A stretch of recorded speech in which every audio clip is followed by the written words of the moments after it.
A huge body charged across a concrete floor. The whole warehouse shook. A smaller man stood dead center, feet planted, and did not move an inch. The giant lowered his shoulder and drove forward like a truck with no brakes. At the last second, the small man twisted sideways. The mountain of muscle sailed past him and slammed into a stack of wooden crates. Splinters flew. The crowd gasped. And up on a crate, a scrappy little street cat sat watching, calm as glass, its tail curled around its paws. The small man turned around, brushed the dust off his sleeve, and smiled. His name was Bruce Lee. He was just 26 years old, and the man trying to flatten him weighed nearly 3 times what he did. What Bruce did in the final 30 seconds of that fight was buried, forgotten for decades. Stay with me on this one. Now let me back up, because to understand what happened in that warehouse, you have to understand how a young man ends up there in the first place. Nobody wakes up one morning and decides to fight a grand champion of sumo in a locked building with no referee and no rules. That kind of thing gets set in motion slowly, one insult at a time. In the fall of 1967, Bruce Lee was not yet the man the whole world would come to know. He was teaching. He had a small following of students and he had a big mouth, and in certain circles, that combination made him a problem. He believed the old ways of fighting were rusted shut. He said so out loud to anyone who would listen. He said a real fight was not a dance. It was fast, it was ugly, and it was over in seconds. Some men loved him for it. A lot of men hated him for it. Bruce had come back to Hong Kong for a short visit, and word travels in that city. Word had reached a group of businessmen who ran gambling out of the docks. These were not soft men. They ran money on horses, on cards, and on fights, especially on fights. And that season they had brought in something special, a visiting attraction. A sumo grand champion named Tetsuo Arakawa. Now here's the thing about Arakawa. He was not just big. Plenty of men are big. Arakawa was a wall of a human being, nearly 400 pounds, a neck like a tree trunk, hands that could palm a man's whole face. He had spent his life being trained to do one thing better than almost anyone alive: move his weight forward and put another man on the ground. In his home country, he was treated like royalty, and he was bored and looking for something the ring could not give him. The dockmen had a reel of film they liked to show, an 8-reel, grainy and silent, of Arakawa training. In it, he drives a padded post out of the ground with one shove. He lifts a smaller wrestler off his feet and simply walks him backward into a wall. They showed that reel to make people bet, and it worked. Nobody wanted to bet against the wall. So one evening, in a tea house near the harbor, one of these dockmen leaned across a table toward Bruce Lee. He had heard about the loud young teacher who said the old ways were dead. He said it with a smile, but it was not a friendly smile. He asked Bruce a simple question. He asked whether all that talk about speed beating size was just talk, whether the little teacher would put his body where his mouth was. Bruce did not raise his voice. He never did in those moments. He just asked when and where. That should have been the end of it, a boast in a tea house. But the dockmen wanted a spectacle, and more than that, they wanted a sure thing. They set the terms carefully. A private match. No press. No officials. A shuttered warehouse out in Kowloon that one of them owned. No rules to speak of. 2 men, 1 floor, and whatever happened, happened. And quietly behind the scenes, they took every bet they could get. Every single one of them was on Arakawa, because who in their right mind bets on the small man? Bruce's own students begged him not to go. One of them, a young man who studied with him, said it plainly. He said, "This is not a fight, this is a burial." He said Arakawa would fall on him, and that would be that. There would be no second exchange. There would be no comeback. Bruce would be crushed under all that weight before he ever landed a blow. And Bruce listened. He always listened, even when he had already made up his mind. Then he said something his student never forgot. He said the whole world had decided that big beats small before the fight even started. And he said the only way to change what people believe is to make them watch it fail with their own eyes. There was one more thing, and this is the part that people who tell this story love the most because it sounds made up and it isn't. Bruce Lee had a cat, not a fancy cat, a scrawny gray and white street cat he had found half-starved behind the building where he trained. It had a torn ear and a missing patch of fur and a stare that could stop a grown man cold. Bruce fed it. It stayed. His students, half-joking, called the cat Sifu, master, because the animal moved the way Bruce was always telling them to move. Loose, silent, never wasting emotion, never fighting the pull of something bigger, just flowing around it. The cat went where Bruce went. And on the night of the fight, when Bruce walked into that warehouse, the cat was riding on his shoulder like it owned the place. That is the image the whole story turns on. A small man walking into a room full of people who came to watch him die, with a street cat perched on his shoulder, both of them completely calm. By the time Bruce arrived, the warehouse was packed. Maybe 60 men, maybe more. Dock workers, gamblers, a few of Arakawa's own people, and up on a metal catwalk near the roof, a bystander nobody paid attention to. A young man with a wind-up 8mm camera he had borrowed, drawn in by the rumor of a fight, filming from above through a broken window. Remember him. He matters more than anyone in that room, and not one person there knew his name. Arakawa was already waiting. Stripped to the waist, sitting on a stool that groaned under him, he looked at Bruce the way you look at a chore. The stakes were as clear as they could be. This was not a friendly test. Bruce had walked into a locked building, surrounded by men who had bet against him to fight a giant who broke people for a living. If it went wrong, there was no one coming to help. Bruce set the cat down on a wooden crate near the wall, and the strangest thing happened. The cat did not run. It sat, wrapped its tail around its paws, and watched, as if it had bought a ticket.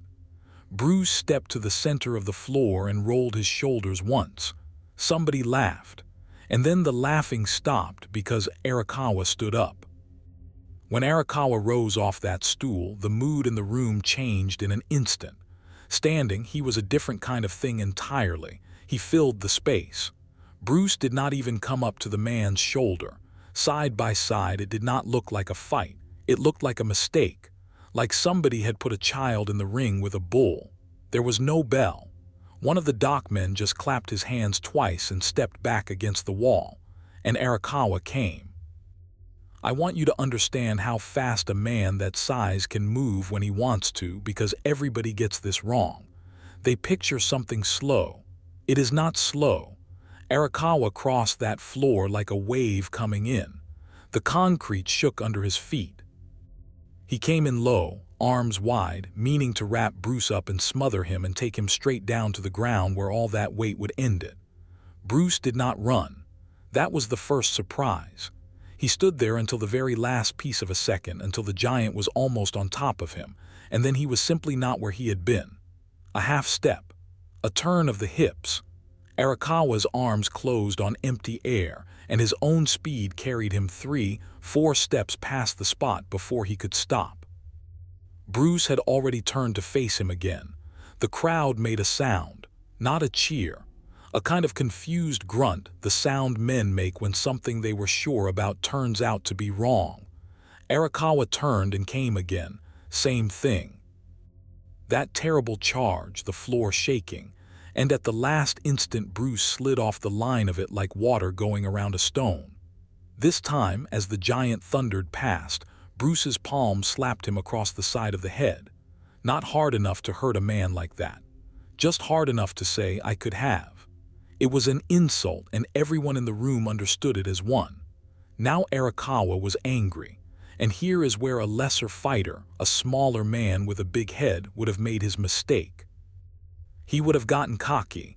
He would have tried to trade blows to prove a point. Bruce did no such thing. He knew exactly what he was doing. He was not trying to beat Arakawa with one punch. You cannot punch through a wall. He was trying to make the wall exhaust itself. Every charge cost the big man enormously. Bruce was making him charge and charge and charge and paying almost nothing for it himself. 5 times, 6 times. Each rush ended with Arakawa hitting a wall or a crate or thin air while Bruce peeled away untouched. The giant's chest was heaving now. Sweat ran off him in sheets, and every time he turned, that small man was standing there, breathing easy, waiting, patient as the cat on the crate. Then Bruce started to add things. A quick low kick to the back of Arakawa's knee as he lumbered past, and the huge man stumbled and nearly went down.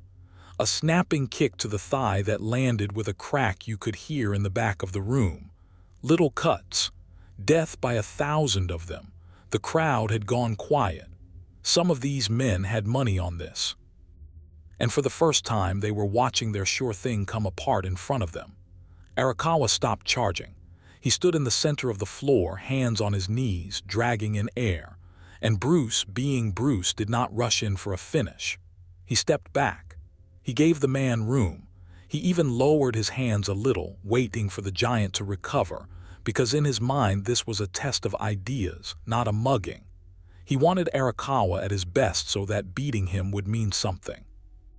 That was the moment it looked like it was over. Arakawa was spent. The room understood that the impossible had happened, that the small man had solved the giant like a puzzle. Somebody near the door actually started to laugh, this time on Bruce's side. Bruce turned toward the crate and glanced at his cat, and I swear the story says he smiled at it. He picked up a cloth from beside the crate and wiped his hands, slow and easy, like a man finishing a day's work. He reached for the water tin resting there. The danger was gone. Everyone could feel it. It was done. It was not done. A voice cut across the warehouse, sharp. One word in the dock men's own dialect, low and fast, and the whole feeling of the room flipped inside out. Because the men who ran the betting had just watched a fortune evaporate. Every dollar in that building was riding on the giant, and the giant was finished. And these were not sportsmen. They had never been sportsmen. There was no prize for Bruce to win here. There had never been. The moment he actually beat Arakawa, he stopped being an entertainment and became a problem, a witness. A young loudmouth who had just cost powerful, violent men more money than they could stand to lose. In front of 60 people, 3 of them stepped away from the wall, and this time the light caught steel in their hands. Bruce set the water tin back down very slowly. The fight he had walked in for was over. But a different fight, one he had not agreed to, one with completely different rules, was just beginning. It was not about pride anymore. It was not about proving speed beats size. It was about walking out of that building alive, past men who had already decided he could not be allowed to. And this is the exact moment I want to stop, because if you have made it this far, you already know this story is something special. If you are enjoying it, do me one small favor and hit that subscribe button. It genuinely helps these forgotten stories reach more people. Now let me tell you what happened next, because this is the part almost nobody knows. The head man, the one who had smiled at Bruce in the tea house, was not smiling now. He spoke to the room, calm and cold. He said the match had been a private one. He said what happened in a private room stayed there. He looked at the crowd when he said it, and the crowd understood. Nobody had seen anything. Nobody was going to see anything. That was the deal now, whether they liked it or not. Bruce stood alone in the center of that floor. His students were not with him. He had come in with a cat and walked into a trap, and the trap had just closed. Behind him, Arakawa was still bent over, sucking wind out of it. In front of him, 3 men with knives were spreading out, taking the corners, cutting off the angles. They knew what they were doing. This was not a fight to them either. This was work. Now Bruce Lee was fast, you know that. But 3 armed men in an open room is not the same as one giant who telegraphs every move. A knife does not get tired. A knife does not need to charge.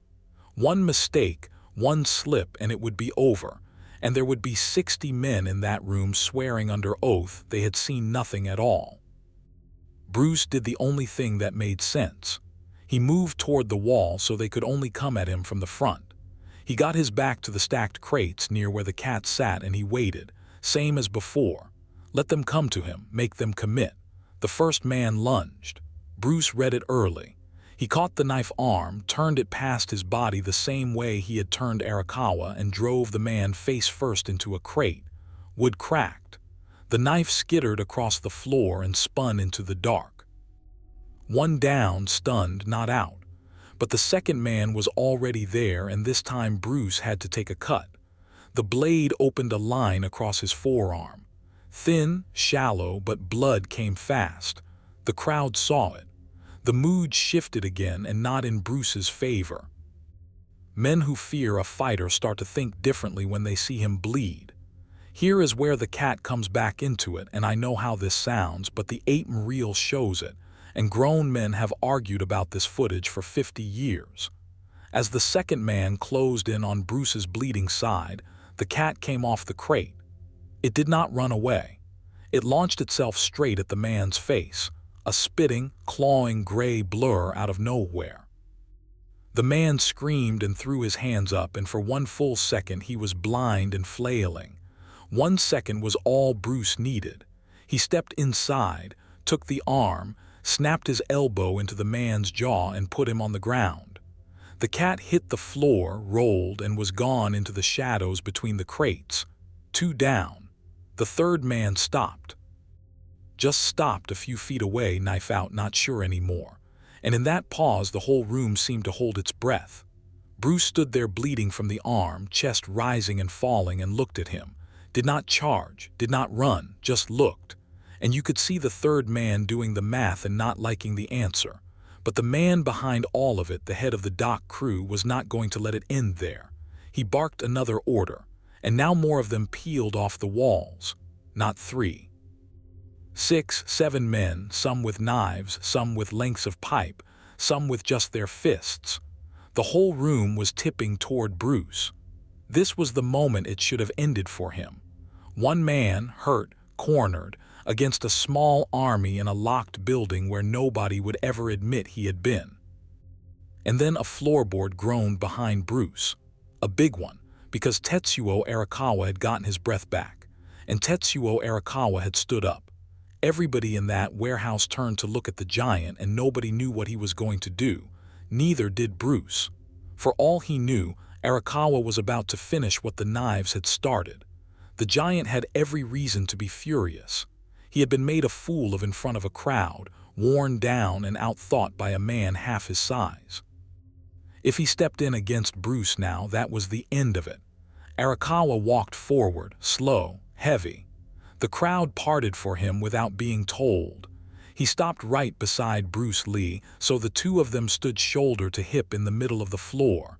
And then the grand champion of sumo turned, not toward Bruce. Away from him.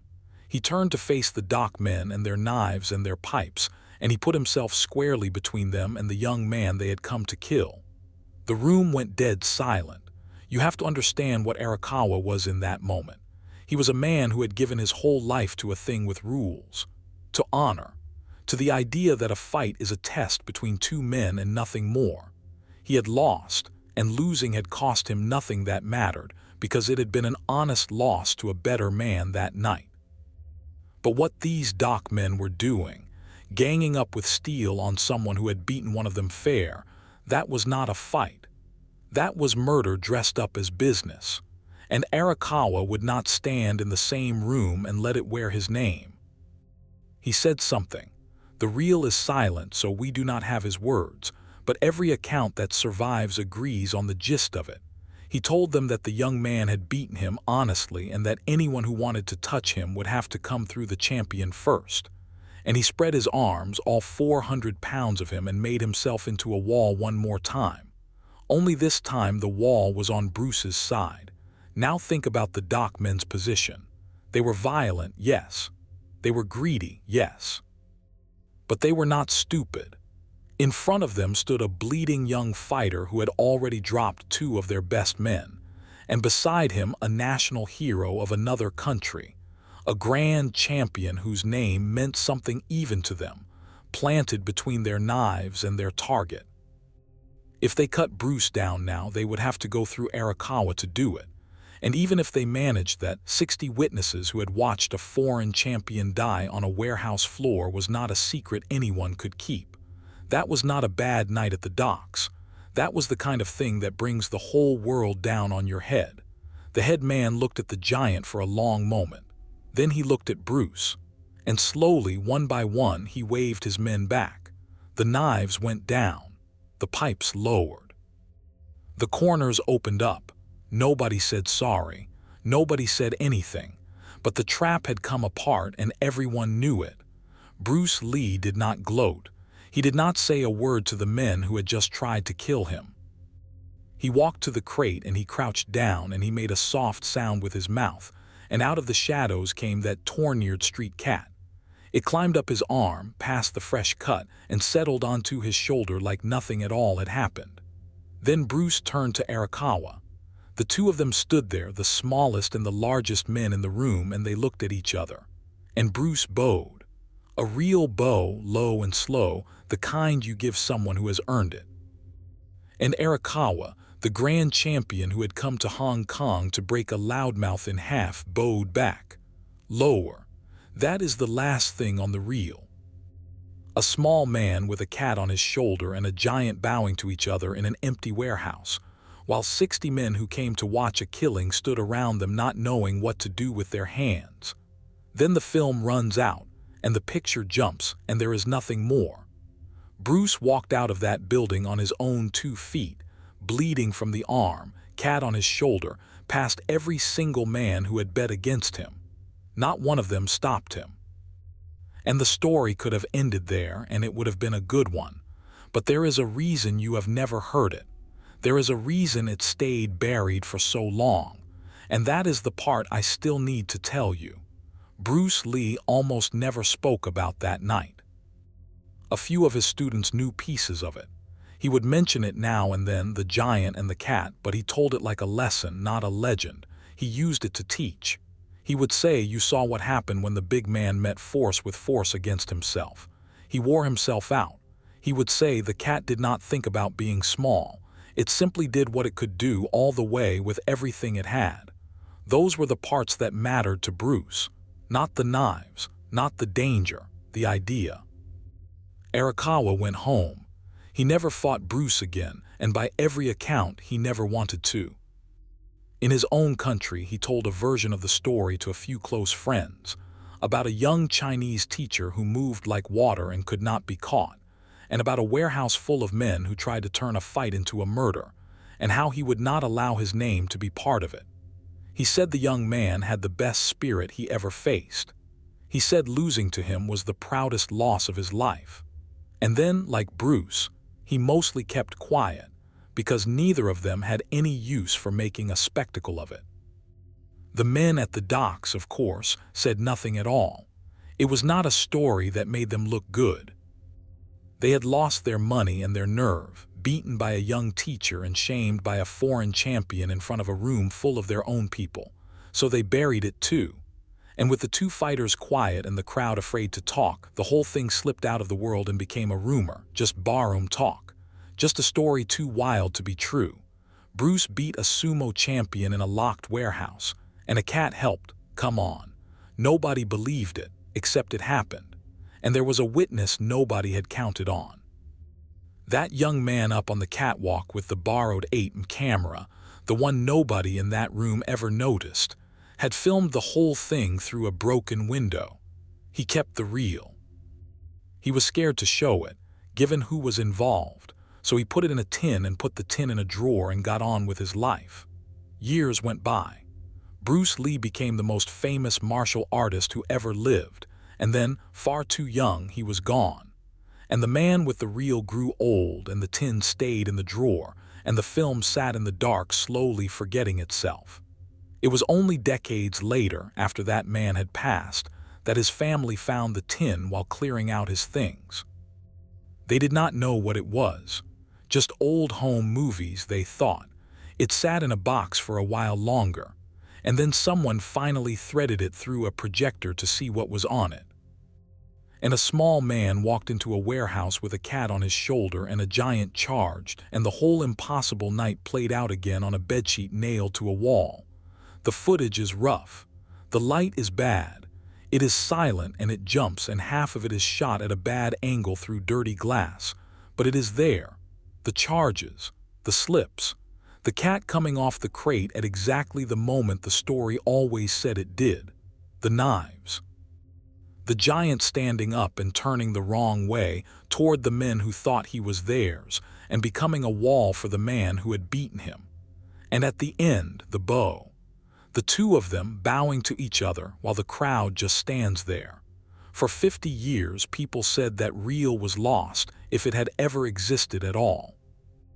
They said the final 30 seconds, the part where everything turned, was a thing men made up in tea houses to pass the time. And they were wrong. It turned out to be the truest part of all. I keep coming back to that first image, the one the whole thing rests on. A young man everyone had already counted out, walking into a room full of people who came to see him broken, with a scrawny street cat on his shoulder, calm as still water. Everybody in that warehouse thought they knew exactly how the night would go. The big man wins. The small man falls. That is the way of the world, and everyone had bet on it. But Bruce Lee did not believe the way of the world was fixed. That was the whole point of him. He walked in there to prove that what people are certain of, dead certain, can be turned upside down in front of their eyes if one person refuses to fight the way they expect. He did not beat the giant with strength. He never could have. He beat him by refusing, again and again, to meet force with force. And when the knives came out and it stopped being a fight and became a killing, the very man he had beaten was the one who stood up and saved him. Because an honest loss, it turns out, can earn you more than a win ever could. That is what was on those final 30 seconds. Not a trick, not a lie. Just the truth that the smallest thing in the room, whether it is a man half the size of his enemy or a torn-eared cat on a crate, can change everything if it simply does what it can do, all the way, with everything it has. Bruce spent the rest of his short life trying to teach people exactly that. And it turns out, on one grainy reel of film that waited 50 years in a drawer, he had already shown them.